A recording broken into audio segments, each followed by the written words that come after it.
C'est l'homme qui rachète des industries européennes pour les ramener dans son propre pays. L'Algérien Issa Drebrab est aujourd'hui la 9e fortune d'Afrique et pourtant, il a connu la misère dans son enfance. Il en a tiré une force qui lui a permis de fonder un empire industriel. Son nouveau terrain de jeu, c'est l'Afrique subsaharienne avec l'Éthiopie ou encore son projet de chemin de fer géant pour relier l'Algérie à la Zambie. Rencontre avec un homme de 72 ans qui n'est pas prêt de prendre sa retraite. Issa Drebrab, bonjour. Bonjour, madame. Merci d'être avec nous. C'est un plaisir d'être avec vous. Je voudrais commencer par quelque chose qui m'a frappé. Parmi les dernières entreprises que vous avez rachetées, il y a Brandt, il y a également Aluminium Alas. Exact. Pourquoi racheter des entreprises européennes? Quelle est votre stratégie? C'est très simple. Nous avons, pendant plusieurs décennies, concentré nos investissements en Algérie jusqu'à 2013. Et puis, nous avons connu une croissance fulgurante les 15 dernières années depuis 1999. On est passé de 39 millions de dollars à près de 4 milliards de dollars. On faisait une croissance de 30% en moyenne par an. Puis, on est arrivé à un niveau où nous avons besoin de leviers de croissance pour notre pays. Et pour ça, il fallait y aller chercher cette croissance à l'extérieur, ramener la technologie, ramener aussi des marques et ramener un réseau de distribution à l'échelle mondiale. Pour créer des emplois en Algérie, tout en préservant les emplois dans les pays d'accueil. Nous avons préservé, par exemple, dans le cas de Brandt, nous avons préservé plus d'1 millier d'emplois en France. Brandt pour qui une était société en difficulté, que vous avez redressée. Pratiquement en faillite. J'appelle ça même des entreprises qui sont arrivées dans le coma. Et en prenant notre activité Brandt Algérie avec Brandt France, en les mélangeant, on constitue un groupe très compétitif à l'échelle mondiale. On est en train de créer 7500 emplois en Algérie. Nous sommes en train de construire l'une des méga-usines qui va produire 8 millions à 10 millions d'articles d'électroménager par an. Elle sera parmi les 3 plus grandes usines d'électroménager au monde. Oui, donc j'entends bien que c'est une stratégie à long terme, en fait, que vous avez mis en place. Absolument. Toute notre stratégie est à long terme. Il n'y a pas de secret. Soit vous êtes compétitif, vous produisez des produits de qualité, soit vous disparaissez. Il n'y a pas d'autre choix. C'est notre politique, d'ailleurs, au niveau de tous nos investissements. Il faut qu'on soit toujours numéro 1, au minimum numéro 2, à l'échelle au moins régionale, si ce n'est mondiale. Je vais vous donner quelques-uns des chiffres que j'ai concernant votre groupe. 18 000 salariés. C'est exact. 26 filiales. Exact. 4 milliards de dollars de chiffre d'affaires en 2016. Comment est-ce qu'on gère le premier groupe privé d'Algérie? Ce n'est pas moi qui gère tout ça. C'est un travail d'équipe. Moi, je ne suis qu'un chef d'orchestre. C'est mes collaborateurs à qui je rends hommage et que je remercie qui réellement portent le groupe. Nous avons une équipe de jeunes, nous sommes vraiment fiers et ils n'ont absolument rien à envier aux meilleurs managers ou ingénieurs des grands pays développés. C'est le meilleur investissement. Ce n'est pas simplement les machines. L'investissement humain. L'investissement humain est extrêmement important, et pour les entreprises, et pour les pays. Les responsabilités, c'est vous qui les portez sur vos épaules. Moi, la question que je me pose, est-ce qu'on dort bien la nuit quand on a autant de responsabilités à gérer? Je peux vous assurer que je dors très bien. Je n'ai absolument aucun problème. Au contraire, après, ça devient une passion. Vous venez d'une famille modeste. Exact. D'une ville kabyle qui s'appelle Tizi Ouzou, que certains de ceux qui Oui, nous encore regardent... d'un village qui est à 18 km de Tizi Ouzou, à 900 mètres d'altitude, en face du Djoudja, des grandes montagnes de Kabylie. Je suis curieuse de savoir à quoi ressemblait votre enfance. Mes parents avaient une fermette à 4 kilomètres du village.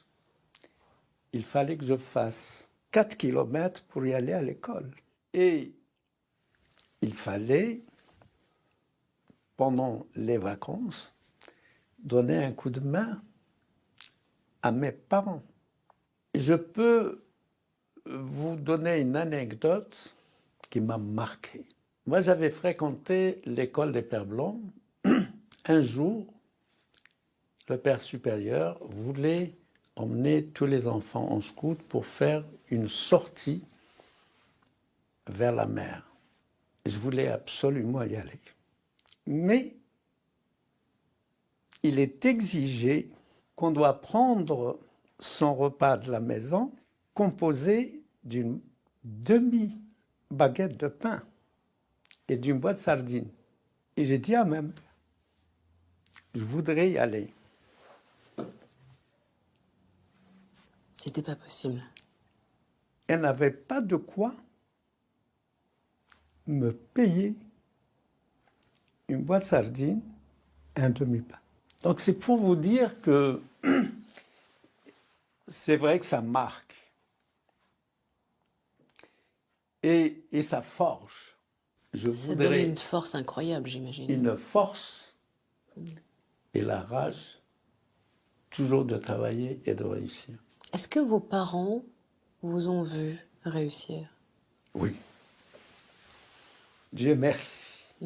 Oui, mes parents m'ont vu avec mes usines, mais tout à fait au début. Qu'est-ce qu'ils vous ont laissé? Qu'est-ce que vous gardez d'eux aujourd'hui? Mon père, c'est quelqu'un de battant. C'est un justicier. Et puis, mon père nous a élevés dans une certaine discipline et de déontologie. D'ailleurs, il me disait, marche droit, sois intègre. Ta seule et unique défense dans ce bas monde, c'est ton intégrité. Mes parents m'ont... La grande richesse qu'ils m'ont donnée, c'est l'éducation. Aujourd'hui, votre groupe est présent sur tous les continents. Oui. Si vous deviez définir la méthode Rebrab, ce serait quoi? Qu'est-ce qui fait votre succès, à votre avis? D'abord, il faut croire à ce qu'on fait. Ça, c'est la première des choses. Deuxièmement, il faut être très ambitieux. Je ne me décourage jamais.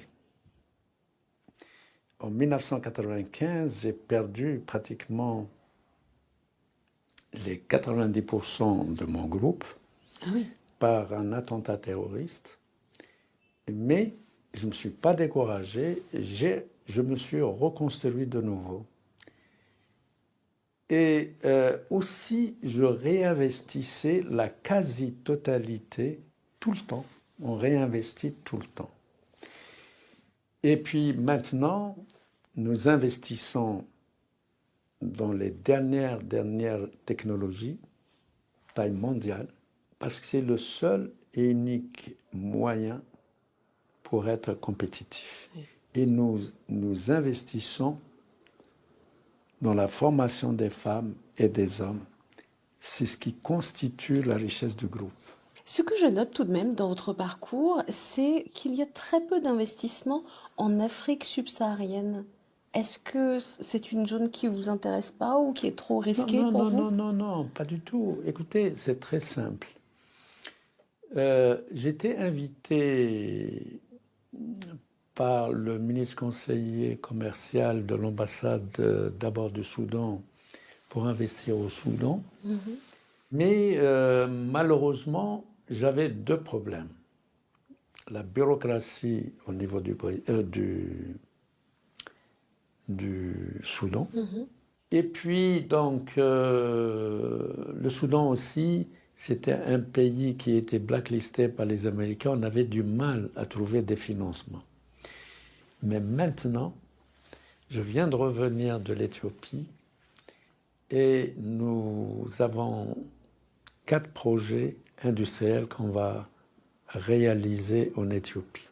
Vous savez que Nous avons fait passer l'Algérie du stade d'importateur au stade d'exportateur dans le secteur de l'agroalimentaire sucre, dans les huiles végétales, dans les margarines à gaz végétal. Aujourd'hui, c'est vital. Nous sommes exportateurs dans plus de 28 pays différents de sucre. Et nous voulons faire la même chose pour l'Éthiopie. Vous disiez vouloir prendre votre retraite à 70 ans. Oui. Vous avez 72 ans oui. aujourd'hui. Oui. Donc vous avez renoncé à prendre votre retraite? Absolument. Je ne pense pas que je prendrai ma retraite, sincèrement. Vous savez, nous avons besoin d'activité au même titre que l'air que nous respirons, au même titre que l'eau que nous buvons, au même titre que la nourriture que nous gurgitons. Nous avons besoin d'être constamment en activité. Oui. J'aimerais vous demander une dernière chose avant de nous quitter. Oui. Est-ce que vous pourriez adresser un mot, votre message personnel, oui. À nos téléspectateurs et notamment aux plus jeunes d'entre eux? C'est à vous, la caméra se trouve juste là. Soyez ambitieux, croyez en vous-même, n'ayez pas peur de l'échec. L'échec doit vous servir d'un tremplin. La majeure partie du temps, c'est de l'échec qu'est née la réussite. Il faut persévérer, ne perdez pas patience, soyez courageux et la réussite, elle est au bout du chemin. Issa Draab, merci beaucoup. C'est moi qui vous remercie.